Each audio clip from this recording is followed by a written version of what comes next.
আপনারা জানেন ঢাকা ১৯ আসনটি সাভার উপজেলার ৭টি ইউনিয়ন, একটি পৌরসভা এবং ক্যান্টনমেন্ট বোর্ড নিয়ে গঠিত। এখানে বর্তমানে ৮ জন প্রতিদ্বন্দ্বী প্রার্থী রয়েছেন। সকল প্রতিদ্বন্দ্বী প্রার্থীগণই নির্বাচন আচরণবিধি পুরোপুরি মেনে তারা নির্বাচন করার প্রচার প্রচারণা চালিয়ে যাচ্ছেন। আমার কাছে এখন পর্যন্ত কোনো ধরনের অভিযোগ আসেনি এবং তাদের বিরুদ্ধে যেহেতু অভিযোগ আসেনি তাই কোনো ব্যবস্থাও গ্রহণ করা হয়নি। ঢাকা ১৯ আসনে ভোটার প্রায় ৭.৫ লক্ষ।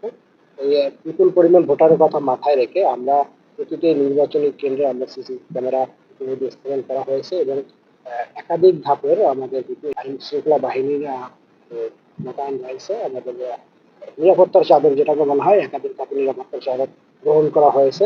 আপনি মঙ্গলবার দিন আমরা একটি মহড়ারও আয়োজন করেছি, নির্বাচনী মহড়া, যার মাধ্যমে আমরা নির্বাচনী ভোট কেন্দ্রে যে সকল সিচুয়েশন হতে পারে সে সকল সিচুয়েশনে আমাদের আইন শৃঙ্খলা বাহিনী কিভাবে মুভ করবে তার একটি মহড়া হবে।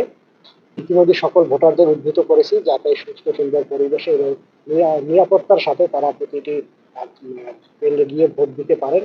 একই সাথে আমাদের ভোট গ্রহণকারী কর্মকর্তাদেরও যাতে নিরাপত্তা নিশ্চিত হয় সেই লক্ষ্যে আমরা সকল ব্যবস্থা ইতিমধ্যে গ্রহণ করেছি। যদি কোনো সমস্যা এক্ষেত্রে কোনো যদি হয়ে যায় তখন আপনারা তাৎক্ষণিক কত মিনিটের মধ্যে আর কি আপনাদের যাওয়া সম্ভব হবে বলে? জি, এখানে ধন্যবাদ। যেহেতু আমাদের এখানে ২৭৫টি কেন্দ্র রয়েছে এবং আমাদের কাছে বিপুল পরিমাণে বিভিন্ন আইনশৃঙ্খলা রক্ষাকারী বাহিনীও রয়েছে, আমরা ইতিমধ্যে একটা প্ল্যান তৈরি করে ফেলেছি। তো আমরা আশা করছি আমরা ৫ থেকে ১০ মিনিটের মধ্যে প্রতিটি কেন্দ্রে কোনো না কোনো বাহিনী উপস্থিত হতে পারবে এবং এক একটি বাহিনী এক একটি এলাকায় বা এক একটি ক্লাস্টারে অবস্থান করবে, যে কারণে আমরা অতি দ্রুতই প্রিজাইডিং অফিসারের চাহিদা মোতাবেক আমরা অতি দ্রুতই বাহিনী আমরা সংশ্লিষ্ট কেন্দ্রে মুভ করাতে পারবো বলে মনে করছি।